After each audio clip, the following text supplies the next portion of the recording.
quelle joie de vous recevoir ici. Alors je voulais dire que c'est toujours un tout petit peu étonnant, surprenant de voir en chair et en os quelqu'un que l'on suit sur les réseaux sociaux. Et merci de nous donner cette opportunité de vous rencontrer, et en plus au pied de la Sainte Vierge qui est juste dans votre dos. Oui, ça c'est très bien. Vous êtes tranquille. J'espère. Vous qui veillez depuis si longtemps à réveiller vos semblables, les alerter sur les dérives de notre droit, vous êtes donc ce soir à Ferney-Voltaire en France, demain, comme Stéphanie vient de le dire, en Suisse. Et malheureusement, les dérives que vous dénoncez n'ont pas de frontières. Donc on retrouve ces problèmes un peu partout dans notre monde. Comment vous présenter? Alors j'ai fait comme tout le monde, j'ai regardé votre fiche, j'ai pioché sur celle de Michel qui présente demain, parce que je copie ma copine. C'est bien. En fait, vous êtes très très iconoclaste. Ah oui, ça, oui. C'est clair. Donc je vais devenir très classique, je vais lire la fiche que j'ai vue sur votre site. Vous êtes docteur en droit privé de l'université Panthéon-Sorbonne et avocat. Vous avez soutenu en 2005 une thèse sur l'entreprise. Puis vous avez travaillé en tant qu'avocate fiscaliste, notamment dans le domaine des prix de transfert. En 2009, vous décidez de cesser votre carrière d'avocate, car vous êtes en opposition de valeur absolument radicale avec le milieu professionnel dans lequel vous évoluez, on peut le constater ce soir, et vous décidez alors de vous consacrer à la diffusion auprès d'un public non averti des résultats de vos travaux de recherche, tant juridiques que politiques. Vous décryptez l'étonnant et aboutissant du système économique global et de l'imposture universelle, c'est ce qu'on disait il y a 5 minutes, dans laquelle nous vivons depuis beaucoup trop longtemps. Vos sujets de recherche favoris sont les institutions nationales et internationales, la monnaie, l'entreprise, le droit, le fonctionnement de l'économie globale, etc., etc. Pour diffuser vos idées, vous écrivez des livres. J'avais noté, vous en avez écrit 4, mais il y en a 5 en fait, puisqu'il y a tome 2. Je vais juste en citer 2. Les raisons cachées du désordre mondial, qui le titre parle en lui-même. Et demain, dès l'aube, le renouveau. J'avais envie de dire qu'il y a quand même une solution que Valérie propose, ce qui est quand même une bonne nouvelle. Pour diffuser vos idées, outre l'écriture de livres, vous participez à des colloques et à des émissions, par exemple, pour en citer quelques-unes, TV Liberté, Radio Courtoisie, etc. Vous avez peut-être déjà entendu Valérie. Alors j'allais dire, on l'aura compris, vous êtes une force de proposition. J'ai eu la joie de déjeuner avec vous et je l'ai vu encore à midi, ça c'est vraiment positif. Et vous avez créé en 2021 un bébé formidable qui s'appelle Révolu Droit. Et je vous invite tous à taper Révolu Droit et à regarder sur Internet pour savoir de quoi il s'agit. Mais je pense que Valérie va nous éclairer à ce propos. En 2 mots, Révolu Droit a été créé pour mettre en œuvre la réforme des institutions dans notre pays, dont la France a tant besoin, et que toutes vos années de travail et de recherche ont permis de modéliser. Et la vocation de Révolu Droit est d'être un bâtisseur de démocratie, et c'est vraiment une démocratie que nous devons bâtir tous ensemble.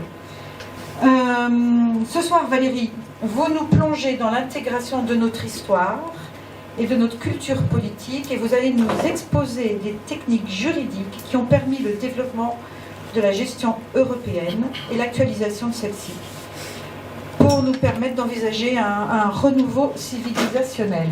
Voilà. Et le reste, je crois que ça a été annoncé. Après avoir écouté Valérie, il y a un temps de questions-réponses et puis la dédicace des livres. Alors je vous cède la parole. Merci beaucoup Catherine. Merci beaucoup à tous d'être venus, c'est très, très aimable à vous, c'est un bon soutien moral et j'espère que vous ne serez pas déçus. Effectivement, une des caractéristiques qui me différencie de beaucoup de gens dans la dissidence, si je puis dire, c'est que je ne me suis jamais contentée de constater des problèmes, j'ai toujours allié ces constats avec des solutions, y compris dès mon travail de thèse, puisque j'ai fait une première partie de constat, une deuxième partie de solution. Donc en effet, c'est un de mes modes de pensée, un de mes modes de fonctionnement que de faire des constats et de trouver des solutions. Du reste, c'est assez naturel parce qu'à partir du moment où vous constatez quelque chose, vous comprenez les dérives qui ont eu lieu et donc vous pouvez remonter à l'origine de ces dérives. Et en remontant à l'origine de ces dérives, eh bien, il est facile de trouver la solution. Donc je n'ai pour seul mérite que d'avoir eu le courage de remonter à l'origine des problèmes. Donc ce soir, je voudrais vous parler effectivement beaucoup de révolu droit. Donc j'ai fait un exposé en 2 parties. La première partie, en fait, c'est un état des lieux des contraintes dans lesquelles nous évoluons aujourd'hui tous ensemble et une perspective de projection dans un avenir. Je crois que maintenant on peut parler d'avenir court terme. Je ne sais pas, ça marche le micro? Vous m'entendez? Ok. Donc ça c'est la première partie. Et donc première partie en 2 parties. D'un point de vue financier global, puisque vous savez que c'est quand même une des préoccupations essentielles aujourd'hui, où va-t-on d'un point de vue financier, parce que nous sommes entraînés dans l'avalanche de la déchéance du dollar en tant que monnaie mondiale, et ça a des implications, pas seulement pour les Américains qui utilisent le dollar, mais aussi pour toutes les colonies américaines qui vivent avec des dollars dans leur portefeuille, si je puis dire. Et donc là, je parle de tous les pays européens en priorité, évidemment. Pas seulement, on est bien d'accord. Ensuite, j'expliquerai, je referai un petit état des lieux de l'historique. Pourquoi est-ce qu'on en est arrivé là? Parce que vous verrez que c'est quand même assez affligeant. Les perspectives financières à court terme sont quand même alarmantes. Ça, je crois que c'est une impression que les gens ont en général, mais c'est une impression qui est en effet soutenue par des faits solides. Donc après, comment en est-on arrivé là? Parce qu'on était quand même les pays développés, nous étions les phares du monde pendant 200 ans, 250 ans, 300 ans, l'Europe phare du monde, le flambeau transféré en Amérique du Nord. Comment tout d'un coup on se réveille un matin et on est au fond du trou. Enfin, c'est quand même assez presque surréaliste comme perspective. Donc je pense que il est nécessaire de revenir un peu sur tous ces développements parce qu'en effet les choses ne se sont pas du tout passées du jour au lendemain. Il y a eu des ébauches et puis de longs développements. Et ce sont des développements de nature institutionnelle. Donc tout ça mérite d'être recadré et replacé dans un contexte qui permet de faire des liens et de comprendre en fait les évolutions qui ont eu lieu. Et ensuite, évidemment, je passe à la deuxième partie dans laquelle je propose des solutions. Et ce sont des solutions qui sont à la fois politiques, juridiques, économiques, qui sont également de nature sociale et de nature institutionnelle.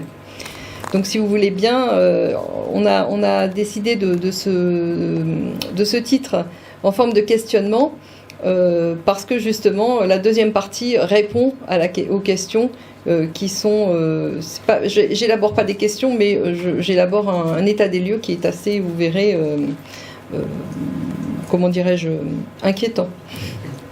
Je suis pas là pour vous inquiéter parce qu'après on propose des solutions. Donc alors, déjà, ce qu'il faudrait comprendre, c'est que pourquoi est-ce que le changement de statut en cours du dollar, la perte de statut monnaie mondiale du dollar nous impacte? Comment est-ce que ce simple phénomène est possible? Eh bien déjà, il faut comprendre une chose. La première chose de base, c'est que une monnaie structurellement, ne peut pas remplir un rôle de monnaie nationale et de monnaie mondiale de façon satisfaisante. C'est-à-dire que dans son fonctionnement économique, la monnaie doit soit répondre aux contraintes d'une monnaie nationale, soit répondre aux contraintes d'une monnaie mondiale.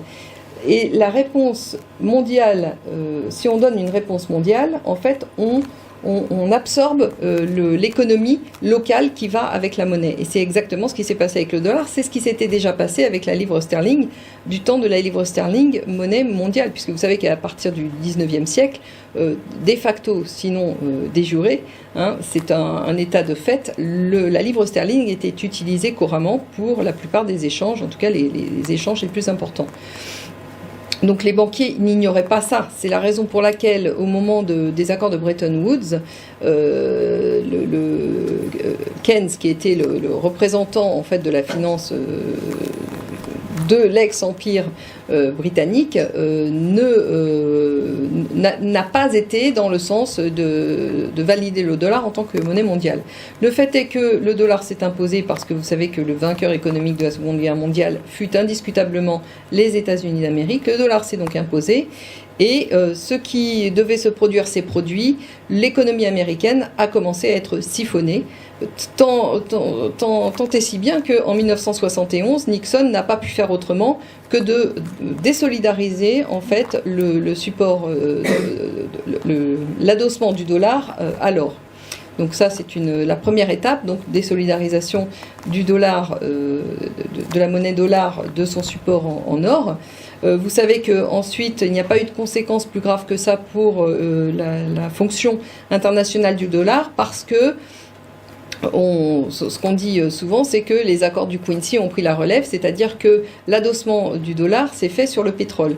Alors, il n'est pas tout à fait vrai de dire que ce phénomène relève des accords du Quincy, parce qu'en réalité, le fait que le pétrole saoudien ait été vendu exclusivement en dollars vient d'accords qui datent de 1933 et qui ont été faits entre le roi d'Arabie Saoudite et les principales majors pétrolières américaines. Donc cet accord-là, il est antérieur aux accords du Quincy qui datent de 1945, si ma mémoire est bonne. Donc en fait, au moment des accords du Quincy, ce qui s'est passé, c'est que effectivement l'armée américaine s'est mise au service de la défense du territoire saoudien. Donc là, on comprend bien que une contrepartie qui date antérieure, qui est une contrepartie qui bénéficie à des majors, donc à des multinationales déjà, a pour corollaire la force publique américaine mise au service finalement de ces majors par l'intermédiaire d'un État étranger. Donc on comprend bien déjà, avec cette structure-là, ça fait déjà penser à des choses qui avaient été élaborées dans le passé et qui se rapportent au développement de l'Empire britannique.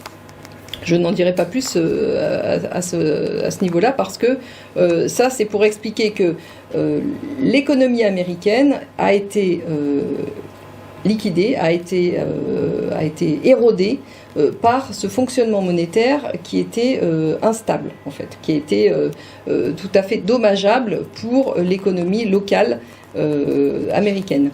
Donc, suite à ça, vous savez que bon, il y a eu effectivement le pétrole saoudien, mais il y a eu aussi toutes les colonies à ce moment-là qui n'étaient pas de jure mais de facto, tenues par la force, c'est-à-dire par l'armée américaine, éventuellement par ses supplétifs de l'OTAN et éventuellement par ses supplétifs du fonctionnement des services de la CIA et des services secrets, donc qui ont historiquement été mis au service également de l'Empire américain, mais en particulier des multinationales américaines. Donc, si vous voulez, il y avait un accès assez libre à différentes ressources matérielles bien concrètes qui permettaient de garder une certaine cohérence à la monnaie et de garder une certaine confiance, surtout internationale, dans cette monnaie qui était adossée de facto à des valeurs tangibles. Il se trouve que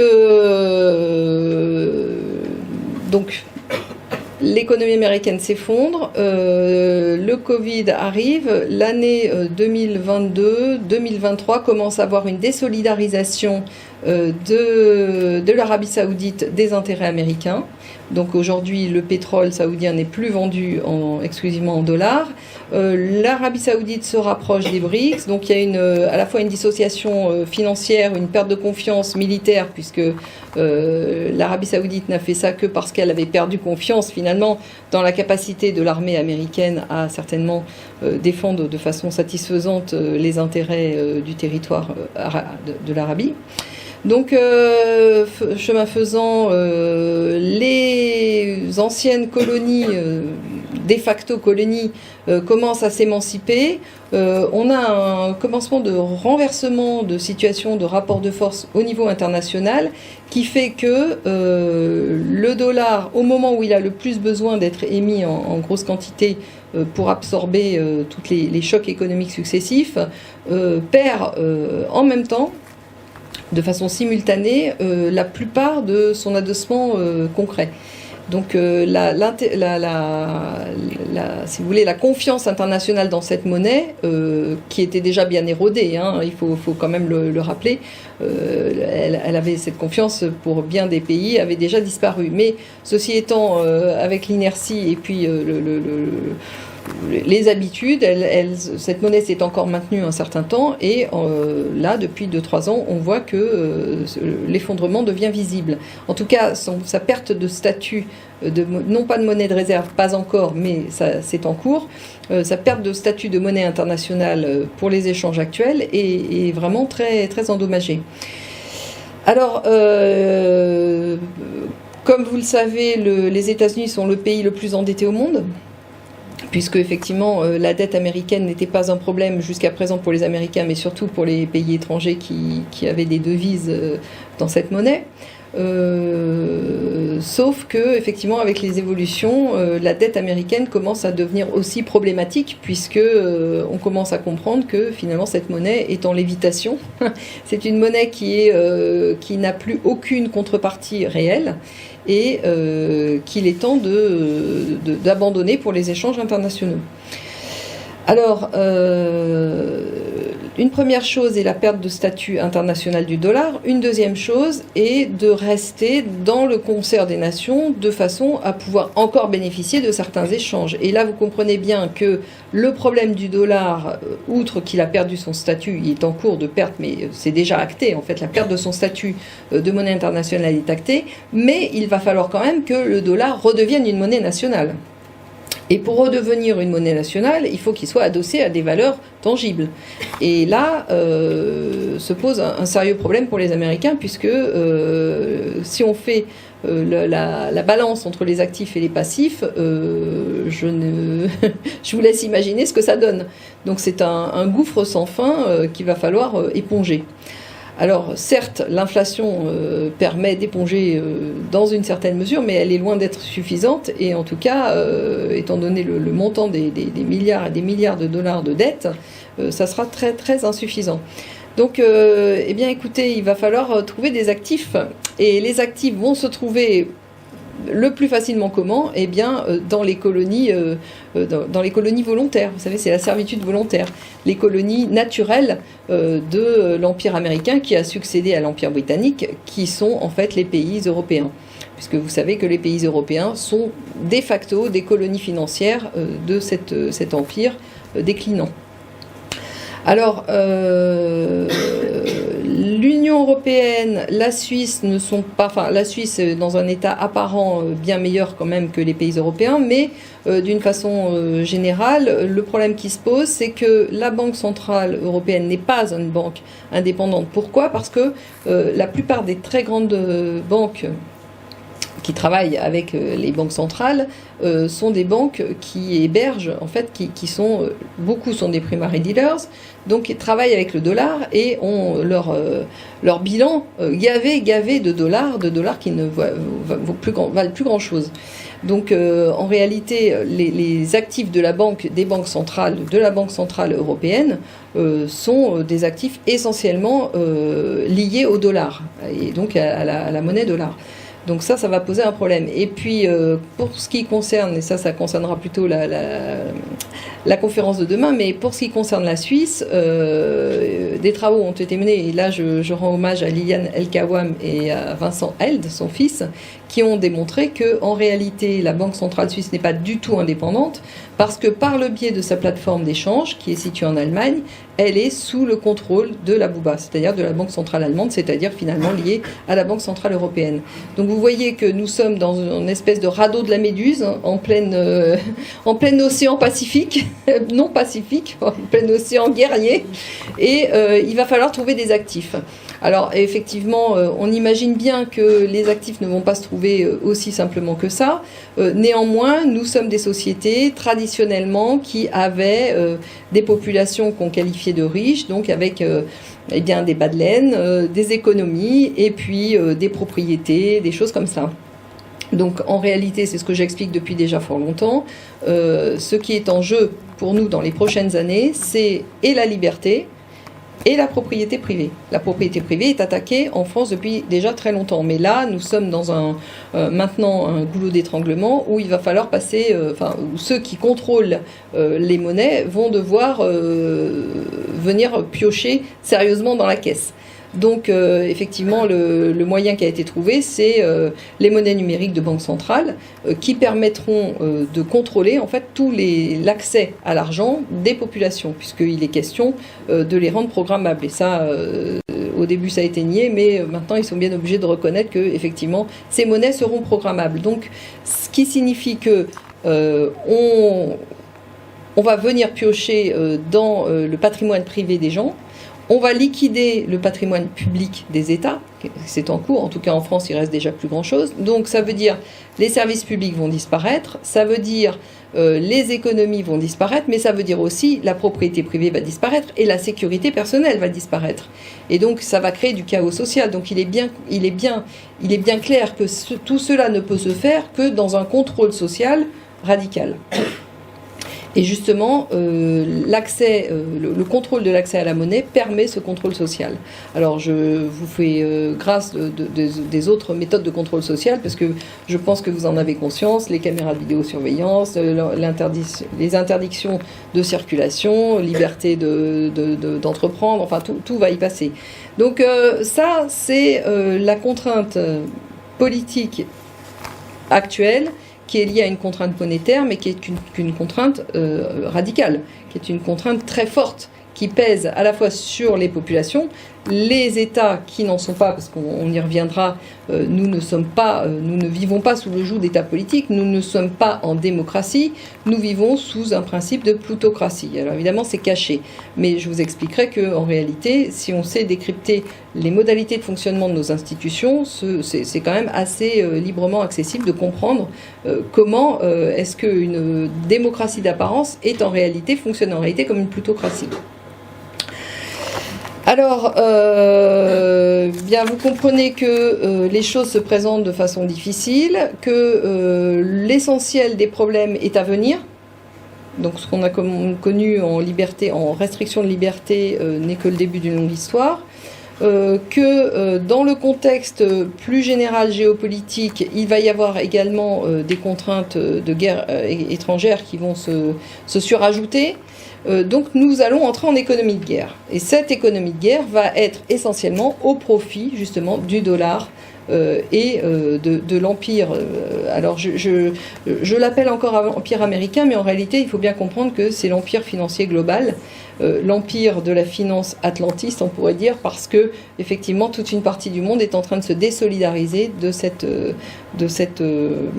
façon de concevoir l'économie et la monnaie, bien qu'il joue aussi avec certaines règles du jeu. Alors, comment en est-on arrivé là? Parce que effectivement, c'est assez, c'est vertigineux. Je dirais que la chute est vertigineuse pour des gens qui vivent dans l'idée démocratique, pas dans la réalité démocratique, mais dans l'idée démocratique et dans un certain ronron, dans un confort matériel, un confort social, et puis aussi un confort moral, je dirais, parce que nous avons accepté de ne pas voir les choses pour rester finalement dans une certaine forme de confort. Le problème va se poser de plus en plus, et la question maintenant que je voudrais aborder avec vous, c'est de savoir effectivement comment a-t-il été possible que nous en arrivions là. Eh bien, il faut comprendre que c'est le fruit d'une longue histoire, que cette histoire ne date pas du 19e siècle, pas du 20e siècle, pas du 18e siècle, elle date déjà d'avant, mais le 18e siècle fut une époque charnière, qui nous a fait basculer dans le paradigme dans lequel nous sommes aujourd'hui. Tout a commencé, alors je parle de l'Europe, mais tout a commencé avec la Révolution française, et on est encore en France, donc vous êtes concernés en priorité, avec la Révolution française et 1789, qui a vu l'avènement en France de ce qu'on appelle le parlementarisme dit représentatif, enfin que moi je dis représentatif, qu'on appelle parlementarisme représentatif, suivi donc en 1800 de la création d'une banque centrale. Alors, la banque centrale française est la deuxième banque centrale du monde, puisque la première avait été créée évidemment en Angleterre dans ce qui est devenu l'Empire britannique en 1694. Donc 100 ans après, vous voyez, première banque centrale, réellement banque centrale, ensuite deuxième 100 ans après, et troisième en 1913, donc il y a quand même eu 200 ans d'élaboration de tout ce système. Donc c'est quand même, avant que nous ne vivions sous le joug des événements de la Fed, il s'est passé quand même 200 ans de pratique de banque centrale. Et cette banque centrale, c'est important de le mentionner parce que elles sont toutes nées de façon privée, donc avec des capitaux privés sous une forme privée, et certaines sont devenues publiques, mais formellement devenues publiques, mais ont toujours continué à fonctionner sur le modèle de rendre les services à ceux qui détenaient en fait les capitaux qui avaient été à l'origine de leur création. Vous savez, quand une institution naît sous en fait, l'acte de naissance d'une institution donne sa finalité. Elle ne changera jamais. L'institution, elle est faite pour perdurer et pour fonctionner, pour se justifier, s'auto-justifier, toujours aller plus loin dans la justification de son existence.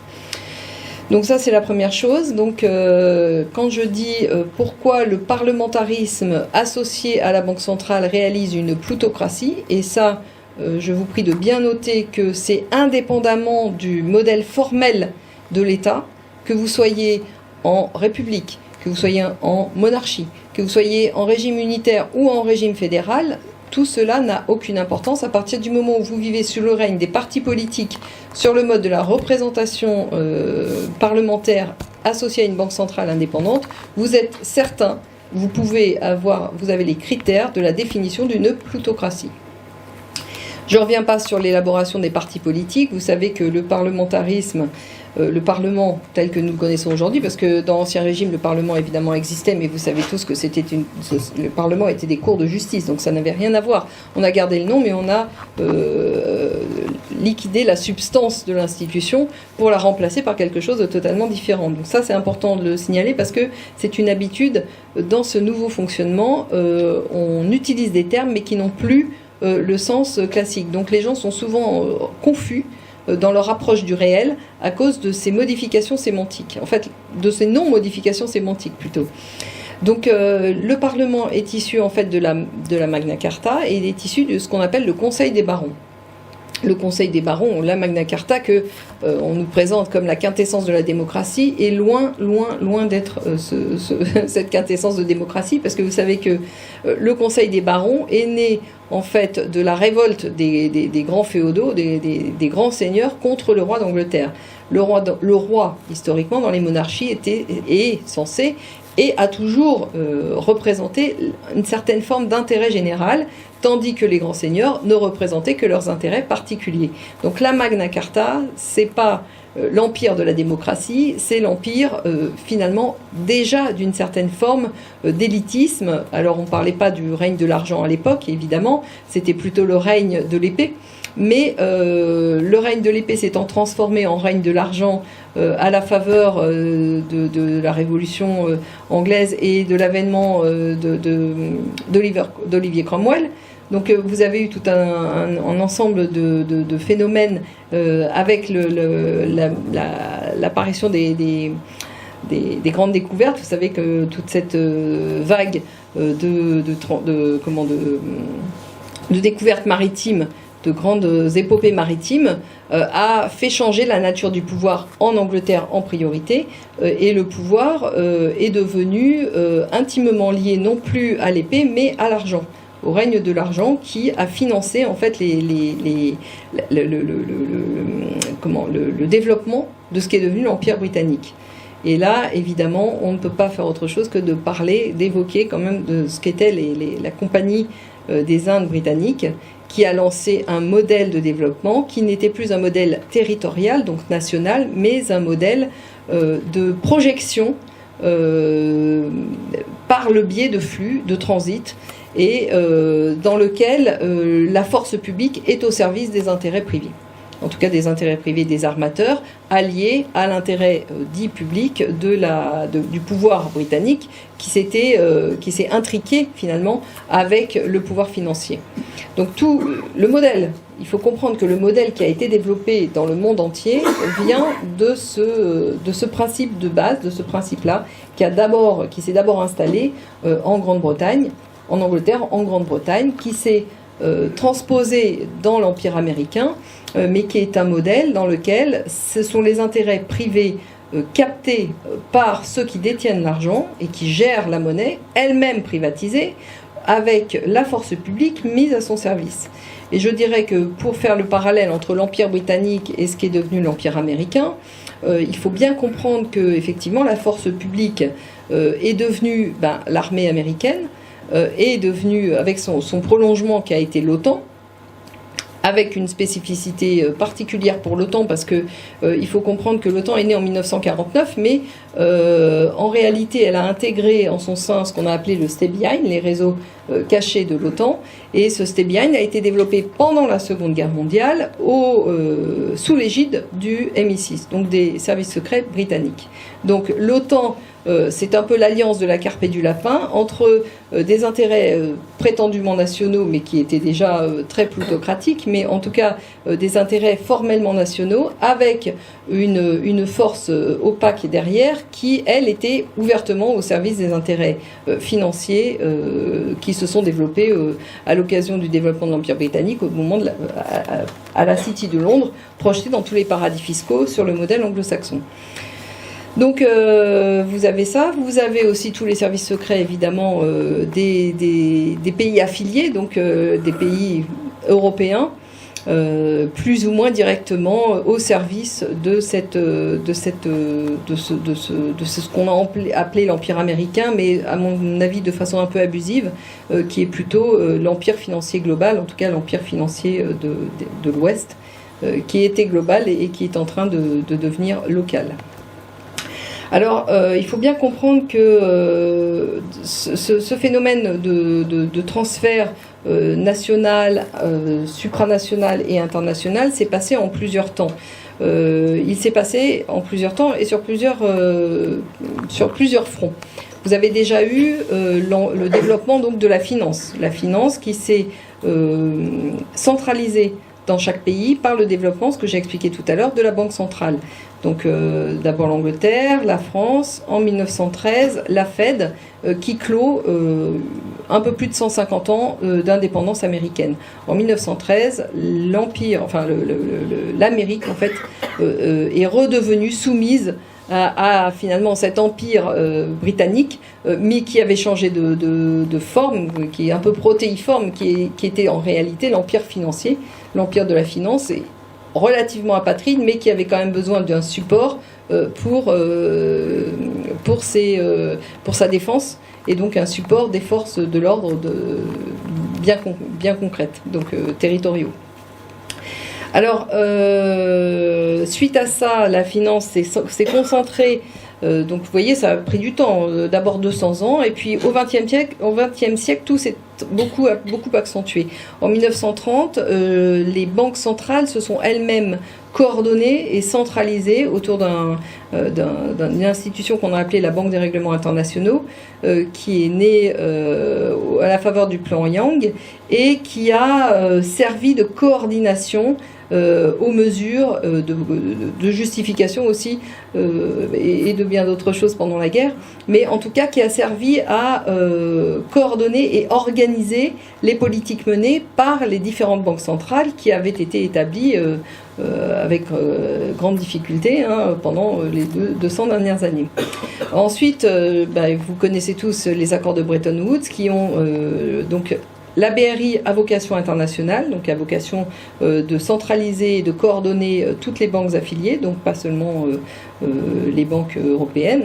Vous avez eu tout un tas de pays qui se sont mis sur ce modèle-là, qui ont adhéré à ce modèle-là, plus ou moins forcés d'ailleurs, plus ou moins contraints et forcés. Ensuite, vous avez donc le FMI en 1944 à la faveur des accords de Bretton Woods. Vous avez ce qui est devenu la Banque mondiale. Et donc là, vous avez une structuration internationale de la finance, qui est une finance apatride. Moi je l'appelle apatride parce qu'en réalité, la façon dont elle se positionne sur un territoire ou un autre n'a pas tellement d'importance. Elle est chez elle partout où il y a une banque centrale, en fait. Donc ça a été pour l'aspect monétaire. Maintenant, la concentration et la centralisation des pouvoirs sur l'aspect, pour ce qui est de l'aspect politique, a suivi un peu un autre modèle. Donc premièrement, l'apparition du parlementarisme, le développement généralisé du parlementarisme dit représentatif, parce que tous les pays du monde quasiment se sont mis à fonctionner sur ce modèle-là. Ensuite, vous avez eu, c'est pareil, au XXe siècle, une accélération de particules, si je puis dire, avec tous les événements qui se sont produits. Et en particulier, nous avons eu, alors la date exacte, la création en 1954 du Bilderberg, ce qu'on a appelé le Bilderberg. Alors le groupe Bilderberg apparaît en 54, c'est ça, et en 57, donc juste après, donc en tant qu'émanation du Bilderberg, naissent les institutions européennes. Alors les institutions européennes, évidemment, ne sont pas nées de nulle part, elles sont nées de l'accord exactement sur le modèle de la finance, si vous voulez, de la fusion entre les différents intérêts catégoriels qui s'étaient développés au sein des pays européens, coalisés entre eux, et qui ont décidé de centraliser leur centre de décision en créant les institutions européennes. Donc les institutions européennes ont été écrites pendant la Seconde Guerre mondiale par un juriste nazi qui s'appelle Walter Hallstein, qui fut également le premier président de la Commission européenne, il faut le mentionner. Du reste, si on parle de nazis, ils ont été largement représentés dans toutes les instances de l'OTAN, de l'Union européenne et de tout ce qui a gravité autour après-guerre. Donc c'est à se demander en fait s'ils ont vraiment perdu la guerre, puisque vous connaissez toute l'histoire selon laquelle ils ont pu échapper, les principaux dignitaires ont pu échapper aux poursuites et se réfugier pour apporter leurs compétences, n'est-ce pas, dans des organismes internationaux et américains, en particulier la NASA, mais aussi la CIA, enfin bon, bref. Dans tous les pays européens, certains ont pu diffuser leurs connaissances, leurs compétences et notamment développer les réseaux du Stebbi-Heim, par exemple. Bon, alors donc vous comprenez que donc historiquement vous avez donc les instances qui sont nées d'un juriste nazi, qui n'ont pas pu émerger, qui ont émergé à la faveur de la création du Bilderberg 54, 57. La création des instances européennes, qui sont en fait un vaste marché économique. C'est une forme politique donnée à des intérêts économiques. L'Union européenne, ce n'est strictement que ça.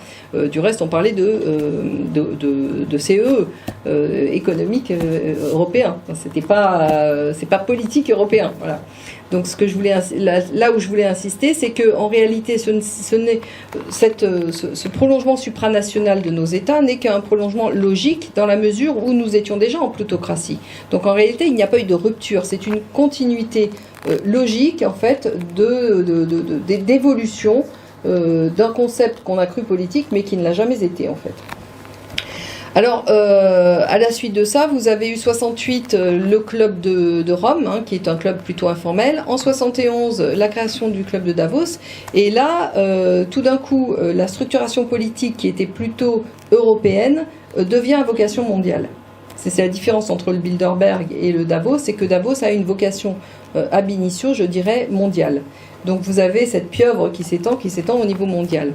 Alors, je ne vais pas rentrer dans le détail des chocs géopolitiques actuels parce que, en effet, ils sont liés vraiment au développement des routes de la soie. C'est ce qu'il faut bien comprendre, puisque les pays que cette haute finance avait cru englober dans son intérêt de développement privé se sont émancipés. Et là, je parle effectivement de la Chine qui a, après avoir récupéré des forces économiques, en payant cher d'ailleurs cette récupération, il faut reconnaître qu'ils ont payé le prix fort, ce pays a décidé de reprendre son avenir en main et de redéployer ces anciennes routes de la soie qui permettaient de s'émanciper en fait de la domination du commerce maritime, de cette finance apatride dont je vous ai parlé tout à l'heure.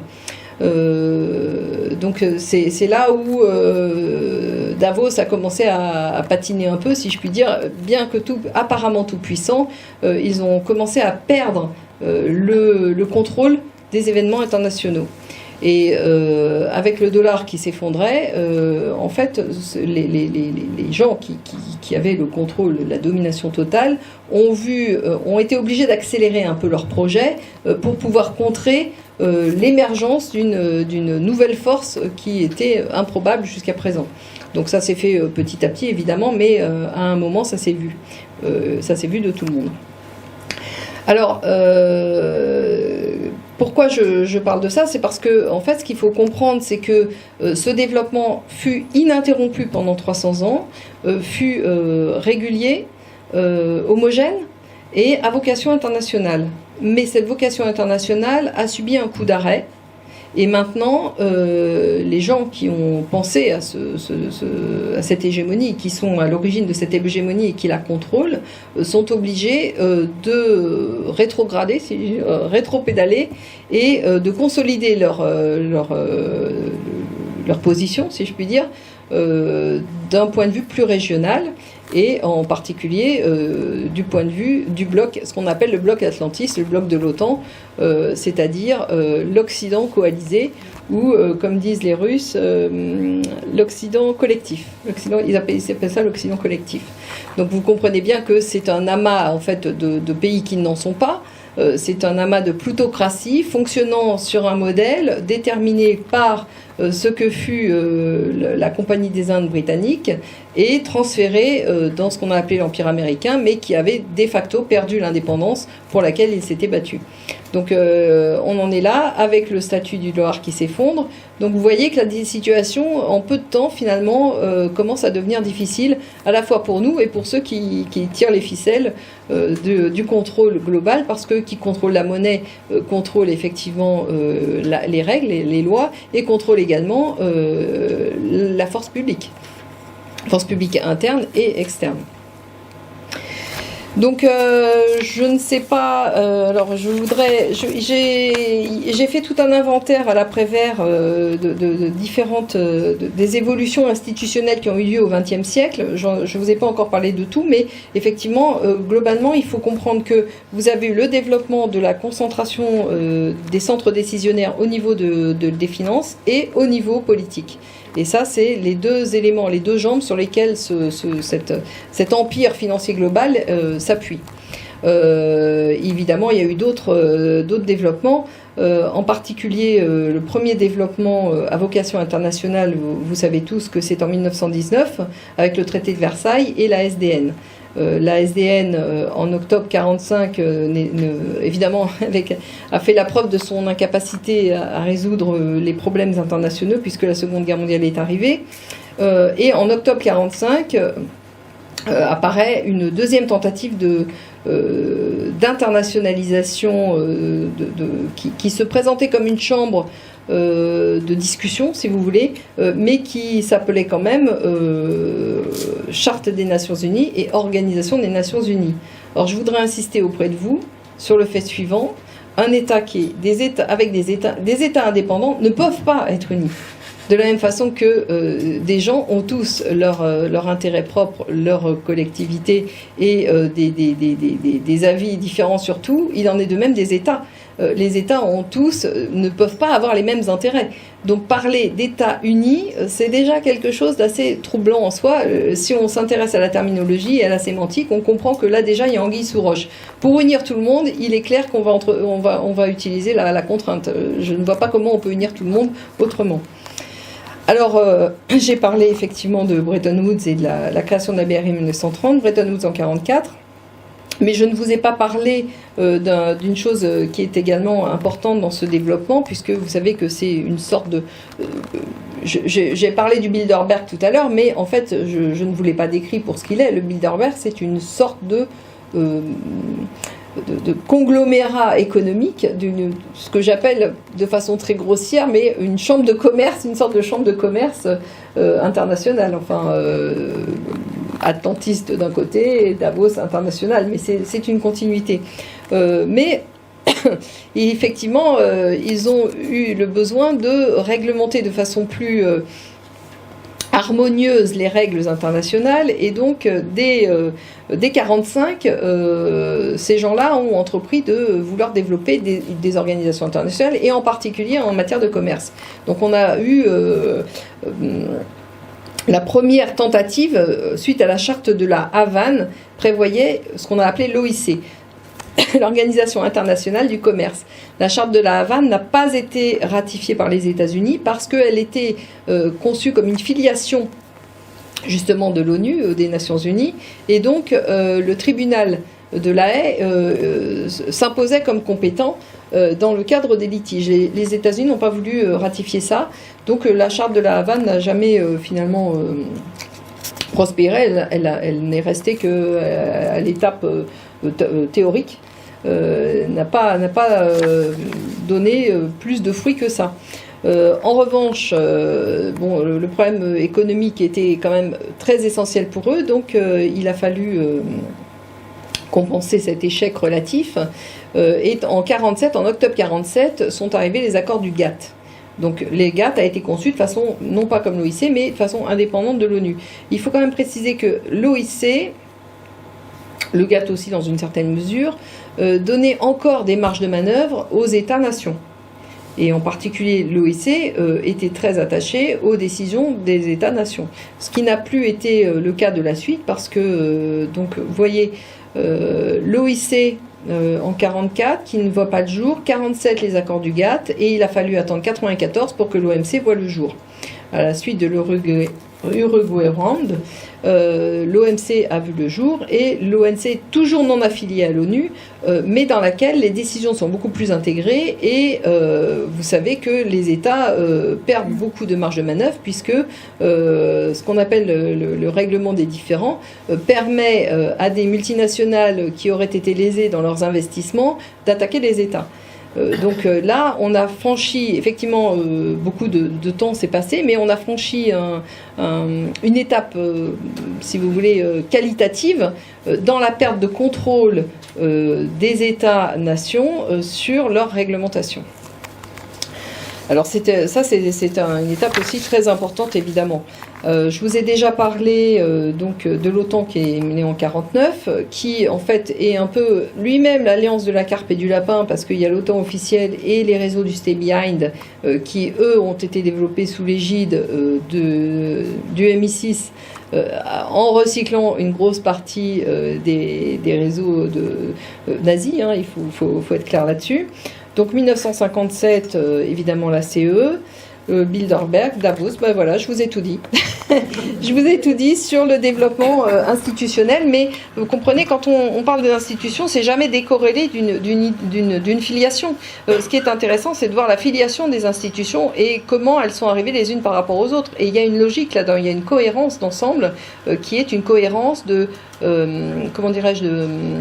concentration des centres de décision. C'est ça. Et la concentration des centres de décision s'est appuyée sur deux jambes, je le répète, une concentration des centres de décision monétaires et une concentration des centres de décision politiques, avec l'économie qui fait le bassin, qui relie les deux. Voilà, donc je sais pas si... Ça, c'est la...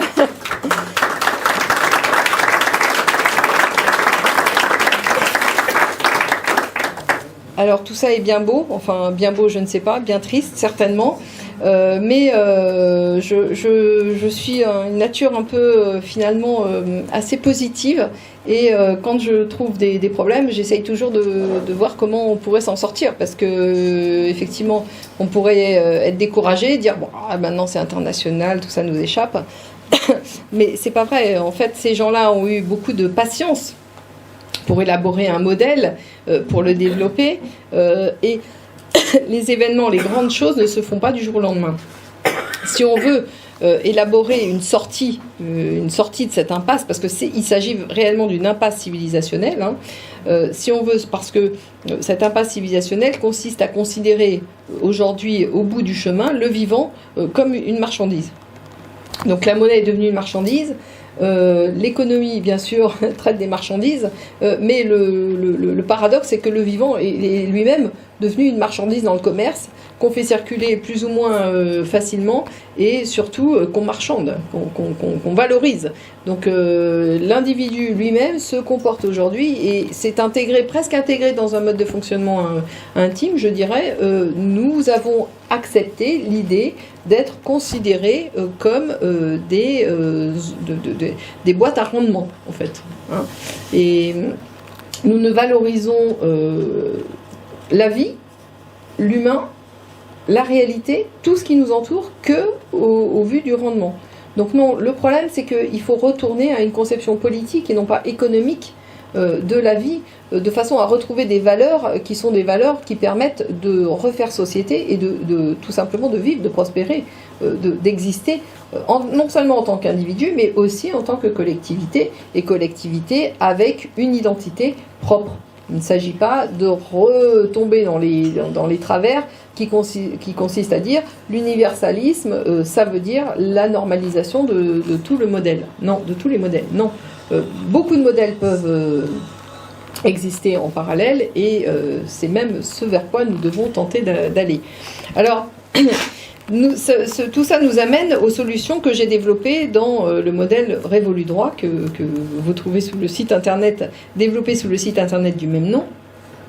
Et dans ce modèle, il y a deux facettes. Les deux facettes que j'ai prises pour le début de mon exposé, c'est-à-dire une facette financière et économique, et une facette politique.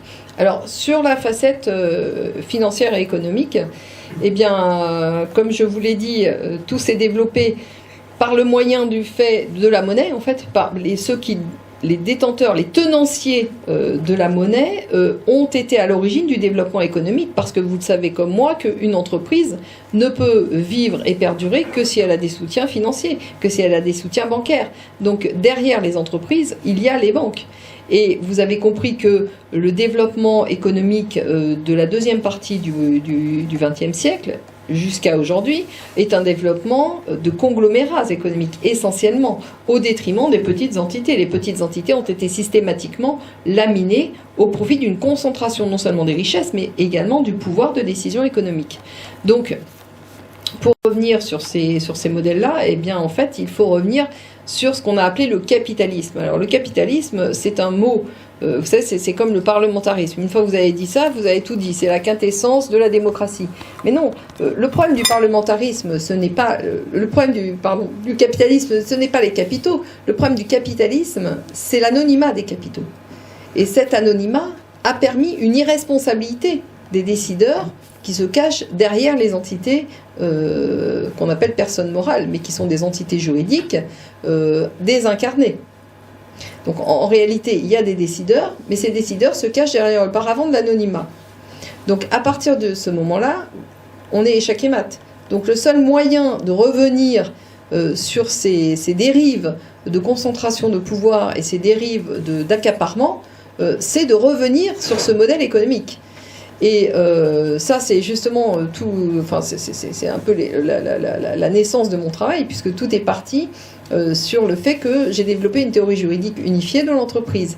Et cette théorie juridique unifiée de l'entreprise, il se trouve qu'elle est en fait la continuité de ce qui avait été développé au XIXe siècle par la doctrine sociale de l'Église, qui avait appelé ça la participation, et qui a été reprise au moment de la guerre en France par René Capitan, qui était un très grand juriste, et Louis Vallon, un homme politique avec lequel il travaillait, et qui ont développé ce concept de participation qui, malheureusement, et bien entendu, n'a pas pu s'imposer en France à la sortie de la guerre, parce que nous n'avions pas de force politique, nous avions essentiellement encore des forces économiques. qui dirigeait ce pays, et ça s'est perduré comme ça jusque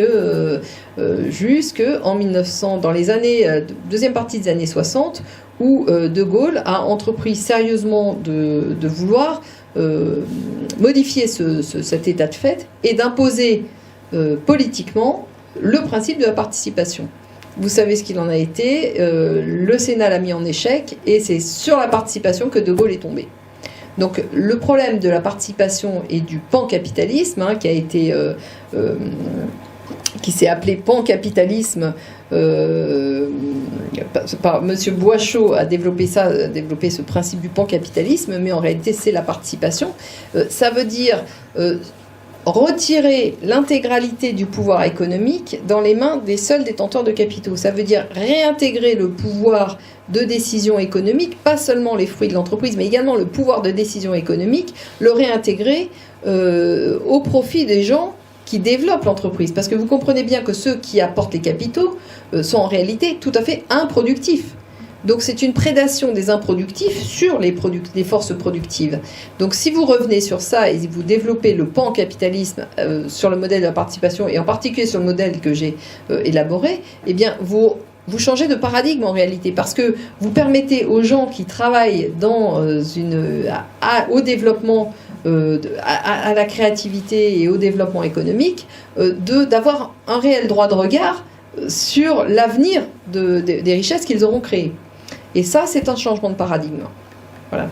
Donc, la première réponse à la question comment revenir sur ces dérives, c'est effectivement changer le modèle structurel décisionnaire du principe économique. Ça, c'est une chose. Et puis, évidemment, ça ne peut pas aller sans le changement également du modèle, du principe monétaire, parce que vous avez bien compris qu'au fur et à mesure du temps, la monnaie a changé de statut. La monnaie est née comme un concept comptable, donc une institution, au service du développement de l'économie et des richesses, de développement des échanges. Au fur et à mesure du temps, pendant tout le Moyen-Âge et à la faveur de beaucoup d'aléas que je ne vais pas expliquer ici, parce que ça serait un peu long, mais au fur et à mesure du temps, et en particulier sous les coups de boutoir des banquiers du Moyen-Âge, qui étaient également des changeurs, donc ils étaient banquiers, je les appelle banquiers commerçants, parce que vous savez que la banque, c'est une activité civile, le commerce, c'est une activité commerciale, donc eux étaient à la fois commerçants et banquiers.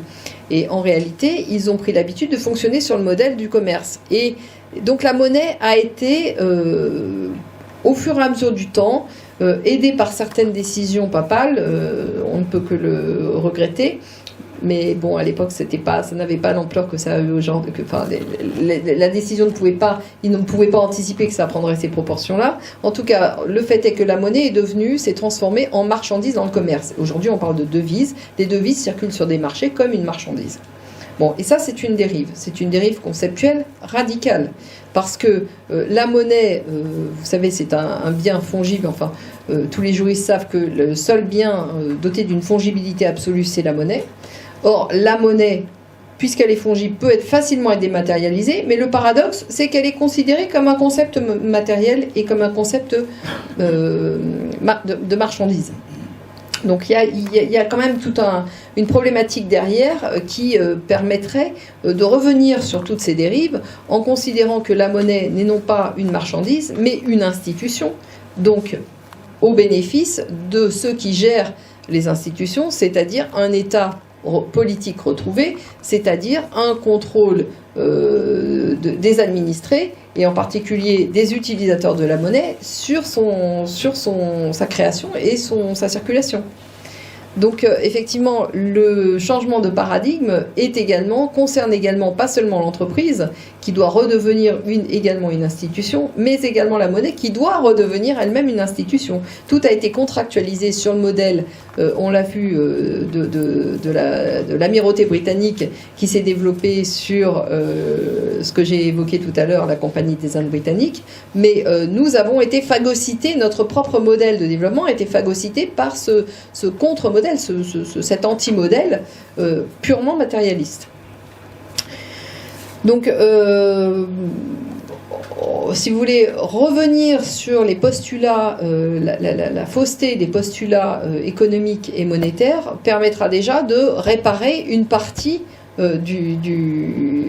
permettra de retrouver en fait le développement normal d'une civilisation. Mais ça ne suffira pas, évidemment, puisque vous avez compris que ce qui a été perverti également, c'est le système politique lui-même. Donc il faut pour cela revenir sur toutes les dérives qui ont eu lieu dans le système politique lui-même. Et c'est là où je vais me permettre de vous préciser un peu les apports du concept de révolu droit, qui revient sur toutes ces dérives en permettant en particulier de refaire société. Alors refaire société, qu'est-ce que ça veut dire ? Eh bien ça veut dire que chaque intérêt social, tous les intérêts qui traversent une société redeviennent, avec une reconnaissance politique, redeviennent des intérêts politiquement représentés. Aujourd'hui, les intérêts politiques sont captés par les partis politiques qui ne considèrent in fine que ceux qui plaisent aux dirigeants des partis, c'est-à-dire aux financements qui viennent derrière les dirigeants des partis. Donc, de façon à retrouver un fonctionnement politique serein, eh bien, il faut que la politique ait à nouveau droit de cité, c'est-à-dire que chaque intérêt social qui traverse une société devienne politique. Et ça, je le propose dans le développement de ce que j'ai appelé les groupements d'intérêts, sur le modèle, encore une fois, je n'invente rien, je reprends dans l'histoire des institutions ce qui a marché sur le modèle des corporations d'Ancien Régime, qui, je le précise, n'ont absolument rien à voir avec les corporations actuelles. C'est même l'antithèse exacte. Donc, chaque activité humaine pourra se redéployer dans le cadre des groupements d'intérêt en autonomie totale de décision, d'organisation, de fonctionnement, qui permettront également de retrouver des contre-pouvoirs spontanés et naturels dans notre propre régime politique, puisque chaque groupement d'intérêt est potentiellement un contre-pouvoir au groupement d'intérêt d'à côté. Et je pense que vous pouvez le comprendre tout seul. Maintenant, si vous voulez un exemple plus net, par exemple,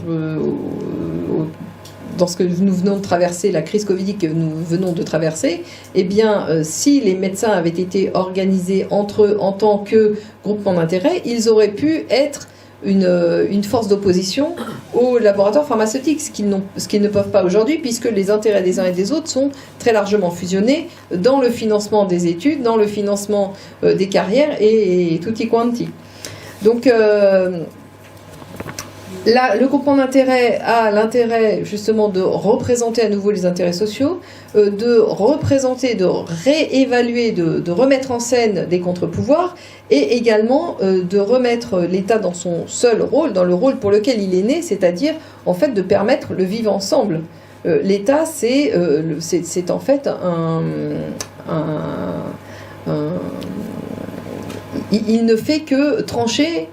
On lui présente des intérêts, il n'a pas de rôle actif. Son rôle, c'est de maintenir l'équilibre entre tous les intérêts en présence. C'est un médiateur, l'État. C'est rien d'autre il est chargé, en fait, de maintenir l'équilibre entre tous les intérêts. Et aujourd'hui, comme les intérêts ne sont pas représentés, l'État n'a aucun équilibre à maintenir. C'est aussi simple que ça. Alors, Révolu droit propose également de déconcentrer les lieux de pouvoir, puisque... Super, merci. Tout d'un coup, je viens de penser. J'avais pas suivi, j'espère que c'était en corrélation avec ce que je disais. Ah, super, merci. Donc, déconcentrer les lieux de pouvoir. Alors, déconcentrer les lieux de pouvoir, ça se fait par deux choses. Par le renouvellement des collectifs citoyens, donc c'est le renouvellement d'une vie collective locale, qui a été largement, qui a perdu de sa vivacité dans des conditions assez dramatiques en France, un peu moins en Suisse, et par la réhabilitation du principe de subsidiarité. Alors quand je parle du principe de subsidiarité, je suis obligée de préciser aujourd'hui qu'il ne s'agit pas du principe de subsidiarité qui a été tel que développé dans les instances européennes, qui est une subversion exacte du principe de subsidiarité tel qu'il a été élaboré au fil du temps, justement par les grands penseurs de l'Église, on en parlait tout à l'heure, hein. Le principe de subsidiarité, évidemment, part de la base, ne part pas du sommet pour donner des compétences à un sommet. Non, le principe de subsidiarité, c'est on prend les décisions au niveau où elles se posent, et au niveau où elles se posent, elles sont organisées. Voilà. Donc ensuite, il s'agit de redéfinir les fonctions régaliennes de façon stricte, c'est-à-dire que l'État n'a pour rôle à jouer que au niveau national, c'est-à-dire dans le cadre de ce qui intéresse tous les participants de l'État, tous les administrés, si je puis dire. Donc c'est tout ce qui est effectivement énergie, tout ce qui est justice, tout ce qui est monnaie justement, tout ce qui est force de l'ordre. Et tout ce qui est fonctionnement serein, vérifier qu'il y ait des contre-pouvoirs qui sont pris en compte, etc. Donc l'État stricto sensu est né de ce besoin-là et doit rester dans ce rôle-là. Pas du tout interventionniste comme nous le connaissons aujourd'hui, l'État qui est tout puissant, qui intervient à tous les niveaux, y compris dans la vie privée des gens. Donc tous les mandats sont évidemment impératifs. Ce qui signifie concrètement que lorsqu'un mandat impératif n'est pas respecté, la personne est automatiquement limogée, libérée de ses fonctions. Le chef d'État et les ministres sont élus au suffrage universel direct sur proposition des 3 grands groupements d'intérêts et sur pièce, c'est-à-dire que c'est plus sur blabla de promesses électorales, mais c'est sur les réalisations concrètes que les gens ont à leur actif et qui leur permet de justifier la légitimité qu'ils auraient à occuper ce poste. Donc ça, c'est aussi un changement de paradigme assez radical par rapport à ce que nous connaissons aujourd'hui.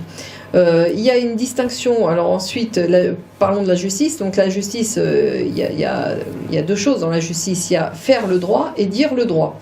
Alors, dire le droit, je distingue entre les justices déléguées et la justice retenue au niveau de l'État. Les justices déléguées, ça permet d'abord cette distinction de désengorger les tribunaux, et la justice déléguée est déléguée au fonctionnement des groupements d'intérêt. Tout ce qui est de l'ordre des normes professionnelles, des normes d'activité, ne doit pas être réglé par des juridictions étatiques, ça n'a aucun sens. Donc tout ça est délégué au niveau, pour respecter le principe de subsidiarité, au niveau où les problèmes se posent. Ensuite, il y a une revalorisation systématique des fonctions de médiation au sein des juridictions à tous les étages, y compris dans les juridictions liées au groupement d'intérêt, mais dans les juridictions étatiques également. Donc la médiation reprend un rôle qu'elle n'aurait jamais dû perdre, c'est-à-dire que toutes les crises ne sont pas systématiquement exacerbées pour devenir des conflits juridictionnels. On essaye d'arranger les choses le plus possible à l'amiable. Là-dessus se greffe un secrétariat d'État rattaché au chef de l'État qui est en charge des recours en équité. Et ça, les recours en équité, j'estime en tant que juriste que c'est nécessaire parce que, effectivement, la règle de droit a beau être la meilleure possible, il peut arriver que dans des situations particulières, pour des raisons particulières, la règle de droit, très bonne règle de droit, très bien appliquée, aboutit à des choses très très injustes. Et une société ne peut pas fonctionner sur l'injustice. En fait, l'État est né du besoin de justice, du besoin de vivre ensemble, et le vivre ensemble n'existe que si la justice est sortie du contexte individuel. C'est-à-dire que si chacun se sent représenté, on est capable de faire des concessions pour les autres, à condition que nous-mêmes soyons pris en compte. Et ça, c'est perceptible au niveau individuel, c'est perceptible au niveau collectif. Alors, maintenant, pour ce qui est du ministère de faire le droit, eh bien, il s'agit de réinstaurer effectivement l'ordre naturel pour mettre un terme définitif aux égarements du positivisme. Et là, je pèse mes mots en parlant d'égarements, puisque aujourd'hui, nous avons un positivisme débridé qui n'a plus aucune limite dans la capacité à générer des règles sur tous les thèmes et à tous les égards. Donc en fait, le ministère de faire le droit, c'est le gardien de l'ordre naturel. Donc il s'agit de réinitialiser le droit naturel, c'est-à-dire le grand principe du droit. Le droit naturel, je le considère comme étant l'intermédiaire entre la loi naturelle que nous ne connaissons pas toujours et le droit positif que nous sommes chargés d'appliquer quand il faut rendre la justice sur cette terre.